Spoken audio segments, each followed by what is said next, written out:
Welcome to Muscle Cars with Eric. This is Woodward Dream Cruise, Detroit's ultimate celebration of horsepower and history. From street legends to custom builds, you've got a front row seat. Let's fire it up.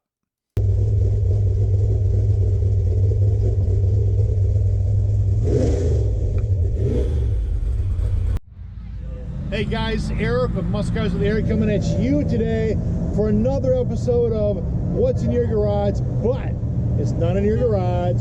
We are on a Woodward Dream Cruise Saturday morning on Woodward Avenue. You see behind me all the action that's going on, and I have right here in front of me the world famous Silver Bullet, and I have the owner Harold here. So Harold, first of all, thank you so much. My pleasure. For the opportunity that we have to share your story with our viewers on Muscle Cars with Eric. So, the legendary Silver Bullet. So, tell us about the car.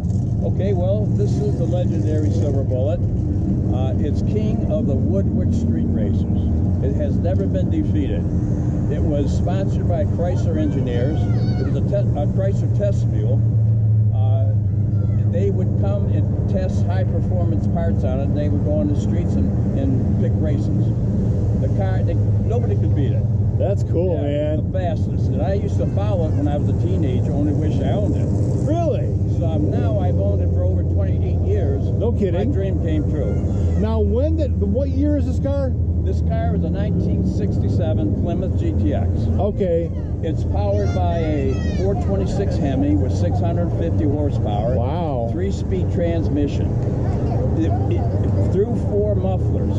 And the reason why they use the 4 mufflers, an engineer designed it to keep it as quiet as possible so they can get on the streets and race. Oh, that's so cool. And they used 1968 Cadillac mufflers at that time because it was the only muffler that had a 2.5-inch inlet and outlet. Okay. For breathing purposes. I was going to say that the world famous, the famous fire triangle. Yes. Yeah. And then the engineers tested it without the exhaust system, and there was no difference in ET time. Really? Oh yeah. And then it would be consistent in the low 10 seconds on the streets. Really? And that was fast in the late 60s. Yeah, no kidding. Now, you said you followed it as a kid, so now, obviously, this car doesn't go for, $24,000. So, how long ago did you buy this car, Harold? Well, I used to follow when I was a teenager. Okay. And I had a mechanic that worked for him at my shop, and his best friend had the car in his garage. And so I said, Chris, how much you want for it? He goes, Harold, I don't want to sell it. He said, but if I do, I will call you. So about 4 months later, he calls me. And I say, hey, Chris, how much? He goes, Harold, you got to find me a car. I said, okay, Chris. So now, were you in the car business back then when he said you got to find him a car? I was just a car collector. Oh, okay. Well, that's pretty cool. Yes, I collected cars, so I knew where a lot of cars were. Nice. So between him and I, here's what he wanted. He wanted a 1970 Plymouth Superbird. Oh. Petty blue, white interior, 4-speed, 446 back. Wow. Now, it wasn't asking much, was he? No, it was a tough one to find. I'll bet. But between him and I, we found one down in Ohio, but it was an automatic. Okay. So he took my mechanic, he took my car or truck and trailer. Okay. And he went down and looked at it. He loved it. Okay. So I worked the deal with the owner. I wired them the money. They brought back the Superbird. He took it home. He brought me the Silver Bullet, and then I restored it. That's pretty cool. Now, how long did it take you to restore this car? This probably just over a year. Oh, is that right? Yeah, because it really wasn't in bad shape. Okay. Now, the engineers, they put fiberglass fenders, doors, a hood, and a deck lid on it. So all this is fiberglass This is the original fiberglass fenders and doors. So this is the original? Yes. Wow, that's cool. Right. And the engineers wanted to get down to 3,200 pounds. All right. Because, of course, the lighter the better. Of course, yeah. And they did. They accomplished it at 3,200 pounds with 650 horsepower, and it would do the low 10s consistently. That is so very, very cool. So now this is the 426 Hemi right here, right? Yes. So now the carburetors are Holley.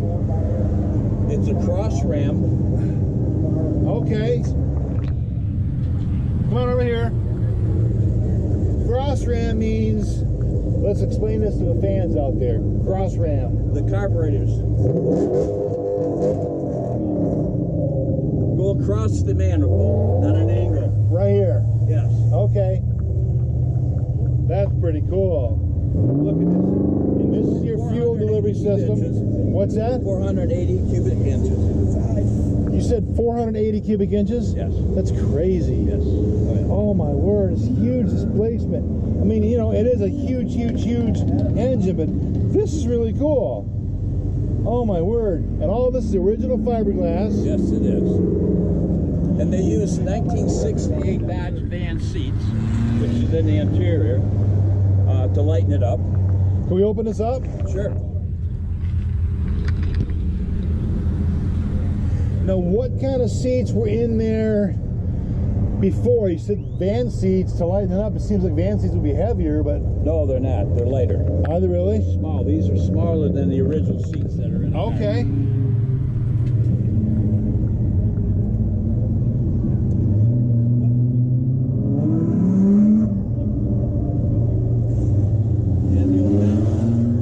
And the odometer only has 277 miles on it because it was a Chrysler test mule, and an engineer had to put 300 miles on it before going into testing.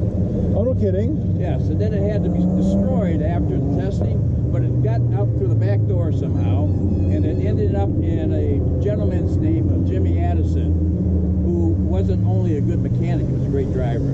Really? So he's the one that made the car famous back then. Oh my God, that is so cool. Yeah. So they were supposed to destroy the car, but somehow you said backdoored it someplace else. Yes. Why do you think they did it? Because it was so powerful? Well, that's back then in the late 60s. That's what car companies did. Okay, I didn't know They that. had their certain car that they would try and they'll beef it up with horsepower, light Yeah. them up, and the Ford GM and Shell, all of them would compete with each other. That is so and cool. Then they find out when you win, then it fills their dealerships up on Monday morning. Yeah, what is it? Win on Sunday, sell on Monday, something Sell like on that. Monday, you're right. Yeah, very, very cool. Now, all this is steel. The quarter panels are steel. Okay, but The you hood's said, steel, but the deck lid, the hood, fenders, and doors are fiberglass. And Krager's on it. were these the original size tires when it raced? Yes. And they flared out the quarter panels to get the wider slick in the back. They did what's called tubbed it. Tubbed it. Okay, can we pop the trunk by chance? Mini tub. Okay, can we pop the trunk by chance? Can we pop the trunk? Sure. Originally the car was blue. Was it really? Yes. Well, no, then I got a question for you then. How, if the original car was blue, it's cool to see. I'll tell That's you the funny. story. That's funny, man. Oh my word. When it ended up in Jimmy Addison's hands through the Chrysler engineers, Okay. it was blue. Okay. And it had a 444 barrel. Okay. Okay, and I left the trunk blue because that's the way Jimmy had it back in '60. Okay. So this was the original color blue, Yes. and that's a little mini tub right there. I see. Yeah. And then Jim, he autographed the deck lid for me. You know, he passed away, but God rest his soul. That's pretty cool. And when he got it, it was blue. He liked silver, and so he picked a 1968 Corvette silver that he loved, Really? and that's what he painted it. Let's get you back up against this here. So he put the fiberglass parts on there, and he lightened it up and removed a lot of stuff internally of the car. They did get it down to 3,200 pounds, and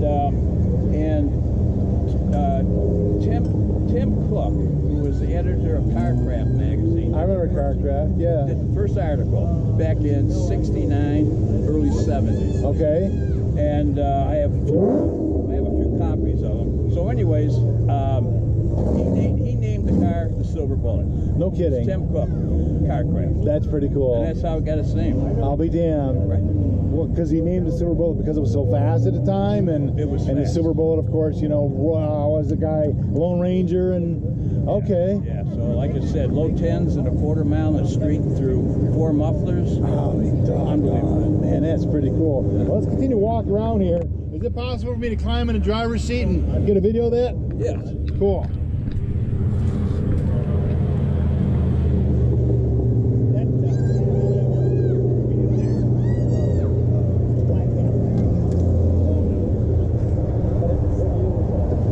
No, that's pretty cool. Is that standard on the GTX style? That's standard.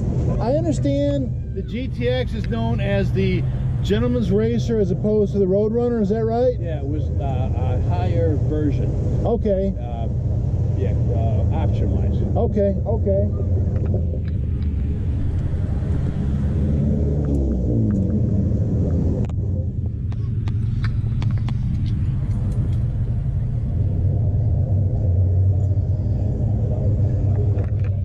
So Harold, are all these the original gauges that came with the car? Yes.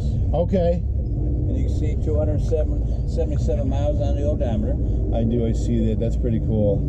Let me get closer to that. And we added the gauges on the dash over there. Right here? Yes. Okay. Air pressure or Oil pressure, yeah. Water temp. Yep. Oil temp, oil temp. How come you have two oil temperature gauges? One's maybe a backup? Yeah, one's a backup. Okay, okay. And of course your go ahead hell light. Now is that your red line right there where that is? That's, yep. Okay. You can adjust it. Okay. This is slick. That's the electric fuel pump switch. Right here? Right there. Okay. I can fire it up for you if you like. I would love that. We can do that. He says he can fire it up for us. Folks, this is historic opportunity for you guys. Check this out. Woodward Dream Cruise, Woodward Avenue, Harold, the owner of the Silver. Let her rip, Tater Chip.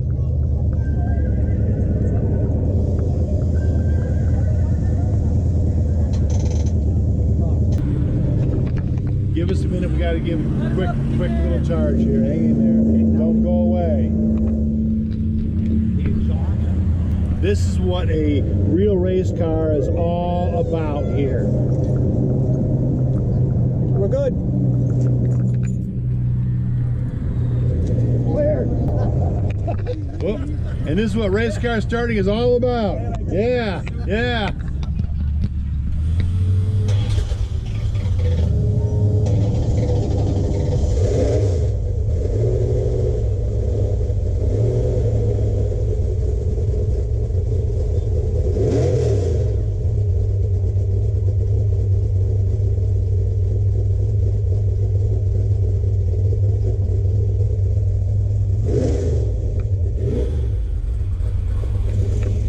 Give a wave.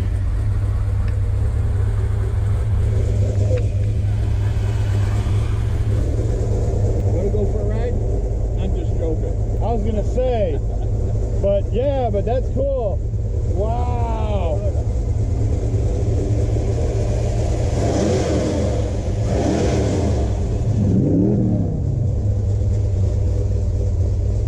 We're good, Harold. Thank you.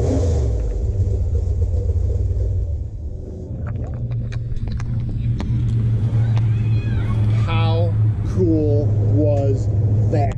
Only here on Muscle Cars with Eric do you get to check out this, the Silver Bullet on Woodward Avenue, the 30th anniversary of the frickin' Woodward Dream Cruise. Only here. All right, so Harold, you're saying you have a new book on this car that came out on Amazon? Yes, we just this year we published a new book. It's 160 pages, and and you get it on Amazon, and there's a lot of pictures in it. A lot of Woodward pictures, stories about it. A really cool book. So this is available on Amazon. On Amazon. And it's called the Legendary Silver Bullet. So just go to Amazon.com, search for Legendary Silver Bullet, and you'll find this book. you'll find this book there. That is so cool, man. I'll tell you what.